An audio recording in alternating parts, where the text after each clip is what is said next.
नमस्कार दोस्तों, कैसे हैं आप। स्वागत आप सभी का एक बार फिर भगवत गीता सीरीज़ में। और आज जो श्लोक हम लेने वाले हैं वो है भगवत गीता का फर्स्ट चैप्टर का 40वां श्लोक यानी 40वां श्लोक, जो अर्जुन का एक और रीज़न है कि किस वजह से वो युद्ध नहीं करना चाहते।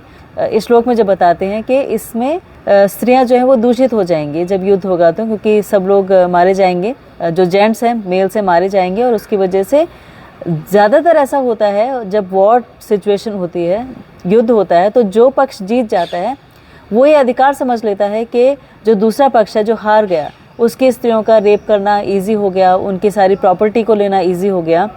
तो अर्जुन ऐसे एक तर्क देते हैं।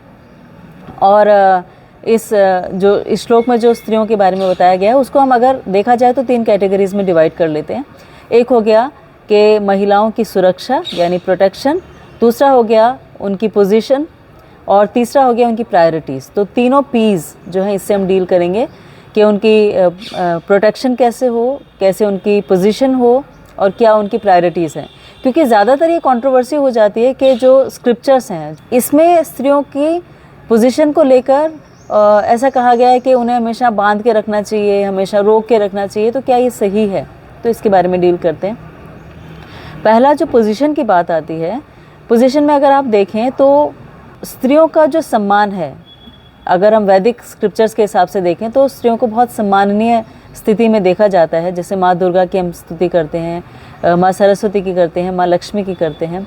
और अगर यूनिवर्सली देखें यानी पूरे इस ब्रह्मांड की पूरी योजना को देखें तो जो 3 मेन डिपार्टमेंट्स हैं वो तीनों ये संभालती हैं। यानी माँ दुर्गा जो संभालती हैं वो संभालती हैं गृह मंत्रालय यानी होम मिनिस्ट्री, कि वो सारी की सारी चीज़ों को, पूरे जो भौतिक संसार है इसके एक जेलर की तरह है, जो यहाँ पर रह रहे हैं लोग उनका प्रोटेक्शन करती हैं, उनको देखती हैं। दूसरा हो गया कि पूरा का पूरा फाइनेंशियल के लिए अगर हम सोचते हैं कि कौन हमें सारा का सारा धन मिलेगा, कहाँ से, कैसे होगा, माँ लक्ष्मी से हमें मिलता है। और माँ सरस्वती हैं मिनिस्ट्री ऑफ एजुकेशन की हेड, के जो जितनी भी विद्या आती है वो सारी की सारी माँ सरस्वती से मिलती है। तो अगर यूनिवर्सली इतना ज़्यादा उनको हम उनका रिगार्ड करते हैं तो फिर अगर हम इस संसार में देखते हैं तो भी वो हमेशा सम्माननीय पोजीशन में ही रहती हैं, और इसीलिए इतना ज़्यादा हम उनके लिए हमेशा चिंतित रहते हैं। तो अगर प्रोटेक्शन की बात करें, और वैदिक स्क्रिप्चर्स में ऐसा बताया गया है कि स्त्रियों को हमेशा प्रोटेक्टेड रखना चाहिए, कि शादी से पहले उनके पिता के संरक्षण में, शादी के बाद उनके पति के संरक्षण में, और बाद में जब पति वानप्रस्थ ले लेते हैं, संन्यास ले लेते हैं, जो स्क्रिप्चर्स में बताया गया है, तो वो बेटों के संरक्षण में एक स्त्री रहती हैं। इसमें नेगेटिव एस्पेक्ट है कि ऐसा लगता है कि बंधी हुई हैं और बहुत हमेशा उनको किसी से परमिशन लेनी पड़ेगी, ऐसा कहा जाता है एक नेगेटिव कॉनोटेशन में। लेकिन इसका पॉजिटिव एस्पेक्ट देखें तो जैसे एक हीरा होता है, हीरे को हमेशा प्रोटेक्टेड रखा जाता है, जबकि लोहा जो है उसको आप कहीं भी डाल दीजिए सड़क पर और उसमें अगर जंग लग रही है, उस पर जंग लगता है, उस पर कुछ भी होता है तो कोई फ़र्क नहीं पड़ता। लेकिन हीरे को आप ऐसे ही नहीं छोड़ सकते क्योंकि बहुत प्रेशियस है, बहुत कीमती है। तो ऐसे स्त्रियों का सम्मान बहुत कीमती होता है, इसीलिए हमेशा उनको प्रोटेक्टेड रखा जाता है। ये वैदिक स्क्रिप्चर्स में रीज़न था, लॉजिक था इसका, उन्हें प्रोटेक्टेड रखने का, उनके सम्मान की रक्षा करने के लिए। तो ये उनकी पोजीशन थी। लेकिन आज के परिप्रेक्ष्य में देखें या आज के कॉन्टेक्स्ट में देखें तो हम इसे ऐसा समझते हैं कि हमें आज़ादी से रहना है, हमें क्यों किसी के संरक्षण की ज़रूरत हो। बात बिल्कुल ठीक है, लेकिन शारीरिक संरचना के हिसाब से देखा जाए तो एक स्त्री को प्रोटेक्टेड रखना उसके लिए भी नुकसान की बात नहीं है। अगर लिव इन रिलेशनशिप्स की बात करते हैं, सॉरी मैं थोड़ा सा क्रूड तरीके से बोल रही हूँ, लेकिन आप देखें तो ज़्यादातर लिविंग रिलेशनशिप्स में, या जैसे हमने श्रद्धा मर्डर केस में देखा था, तो क्या श्रद्धा प्रोटेक्टेड थी? क्या वो संरक्षण से बाहर गई तो उसको ऐसी परिस्थिति का सामना नहीं करना पड़ा जो बहुत ही दर्दनाक स्थिति उसके लिए हो गई? और क्या ज़्यादातर लिव इन रिलेशनशिप में क्योंकि कमिटमेंट नहीं होती है मेल की तरफ से, इसीलिए लड़कियां जब प्रेग्नेंट हो जाती हैं तो उन्हें ऐसे अपने आप या तो अबॉर्ट कराना पड़ता है या उन्हें अकेले रहना पड़ता है, या जब जो मेल हैं उनका मन नहीं है रहने का साथ में, क्योंकि उनकी कमिटमेंट नहीं है, वो इंटेग्रिटी नहीं है, तो वो छोड़ के भी चले जाते हैं। बहुत सारे केसेस में ऐसा भी होता है कि शादी हो जाती है, लेकिन ऐसे केसेस भी सामने आते हैं। तो क्या हम प्रोटेक्शन की जब बात करते हैं तो वो हमेशा गलत है? क्या वो संरक्षण देना जो है वो स्त्रियों को हमेशा एक अच्छी फीलिंग नहीं देता है, फील गुड फैक्टर नहीं देता? तो दोनों एस्पेक्ट्स हैं, अलग अलग तरीके से हम सोच सकते हैं। फिर ये तो होगा उनकी पोजीशन के बारे में या प्रोटेक्शन के बारे में। प्रायोरिटीज़ की बात करें तो स्त्रियां क्योंकि बहुत भावनात्मक होती हैं, बहुत इमोशनल होती हैं, इसीलिए आपने देखा होगा कि जो स्कूल्स होते हैं, प्ले स्कूल्स होते हैं, हमेशा वहाँ पे लेडीज़ होती हैं जो बच्चों को सिखाती हैं, छोटे बच्चों को। इतना टेंडर बच्चे जो होते हैं कोई भी मेल नहीं सिखा सकते।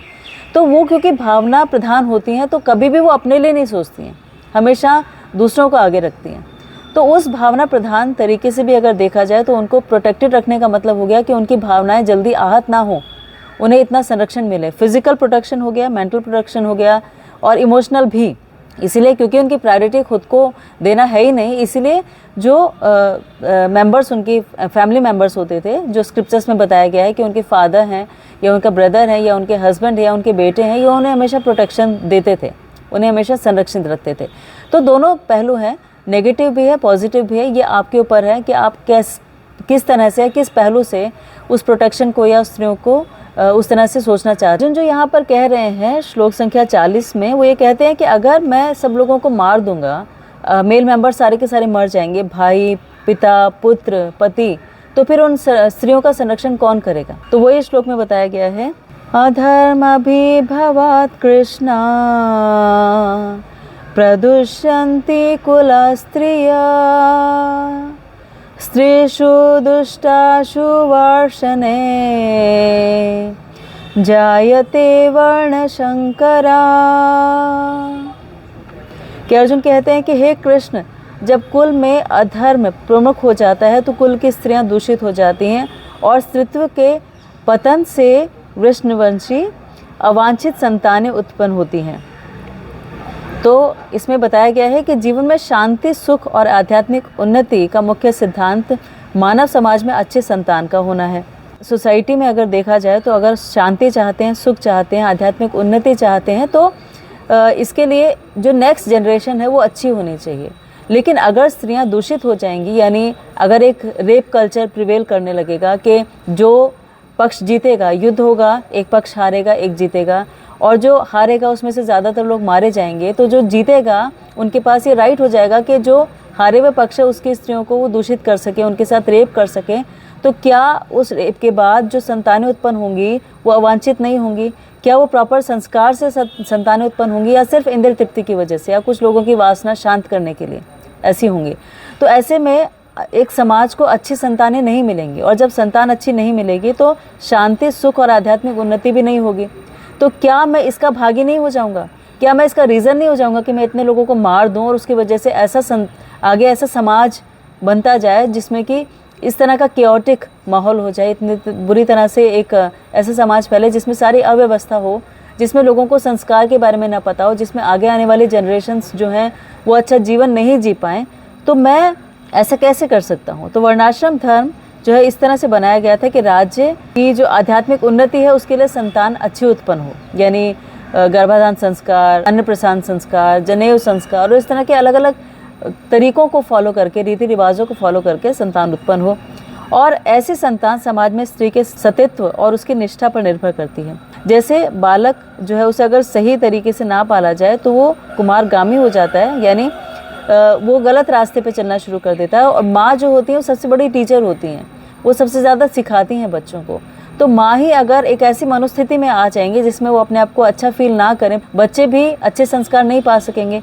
तो ऐसे सारी कुल परंपराएं जो है वो नष्ट हो जाएंगी और उसके विनाश होने से जो समाज है उसमें व्याभिचार फैल जाएगा और उससे मानव जाति को एक संकट का सामना करना पड़ेगा।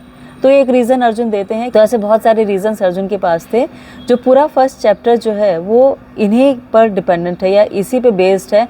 और जब तक हम अर्जुन की मनोस्थिति को नहीं समझेंगे, हम पूरी भगवद गीता को या भगवान की वाणी को या उन्होंने जो बताया उसे नहीं समझ पाएंगे। इसीलिए चैप्टर बहुत ज़्यादा इंपॉर्टेंट है कि इसे ठीक से समझा जाए। इसीलिए हम इसको एक एक श्लोक करके पढ़ रहे हैं। तो आज के श्लोक को आप फिर से पढ़िएगा, समझिएगा। और कल्चर में देखा जाए तो ऐसी परिस्थिति कभी भी थी ही नहीं, क्योंकि उस समय स्त्रियों को बहुत ज़्यादा समान अधिकार प्राप्त थे। जैसे स्वयंवर होते थे, स्वयंवर में एक स्त्री को ये अधिकार होता था कि वो अपनी मर्ज़ी से अपने पति को चुन सके। उन्हें भी पूरी एजुकेशन दी जाती थी, उन्हें भी। और कई जगह तो आज भी जो है वो स्त्री प्रधान प्रदेश हैं। जैसे नॉर्थ ईस्ट में अगर आप देखें तो बहुत जगह ऐसी हैं जहाँ पर स्त्री प्रधान समाज है। तो ऐसा नहीं है, ये हमारे कुछ ऐसे चेंजेस होते गए या कुछ ऐसा होता गया समाज में जिसकी वजह से हम इस नेगेटिव कॉनोटेशन में आ गए कि स्त्रियों को प्रोटेक्शन का मतलब हो गया उन्हें बांध के रखना, जबकि ऐसा पर्पस नहीं था।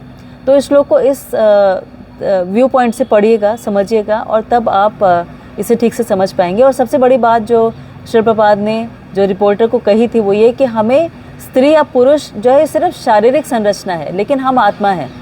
भगवद गीता का जो मेन पर्पस है वो यही है कि इस बात को एस्टैब्लिश करना कि आत्मा है और आत्मा का एक कनेक्शन है स्ट्रॉन्ग परमात्मा से, तो उसको एस्टैब्लिश करना, उस कनेक्शन को बनाना, ये है। तो स्त्री या पुरुष सिर्फ एक बॉडी है, और बॉडी जो है चेंजेस, उसमें चेंज होता रहता है, इसीलिए इसको इस स्लाइड से नहीं समझना चाहिए। तो आप इसे फिर से पढ़िएगा और समझने की कोशिश कीजिएगा, और फिर हम आगे इसमें बढ़ेंगे। आपने आज के लिए इतना समय निकाला, इसके लिए आपका बहुत बहुत थैंक यू, धन्यवाद, शुक्रिया। प्लीज़ अपना बहुत ख्याल रखिएगा और भगवद गीता सीरीज़ को पढ़ते रहिएगा, ताकि हम अपनी लाइफ के व्यू पॉइंट को चेंज कर सकें, कुछ ऐसा समझ सकें जिसके बारे में शायद हमने सोचा ही नहीं था, और हम उससे एक बेटर डिसीज़न मेकिंग की तरफ बढ़ सकें। Thank you so much.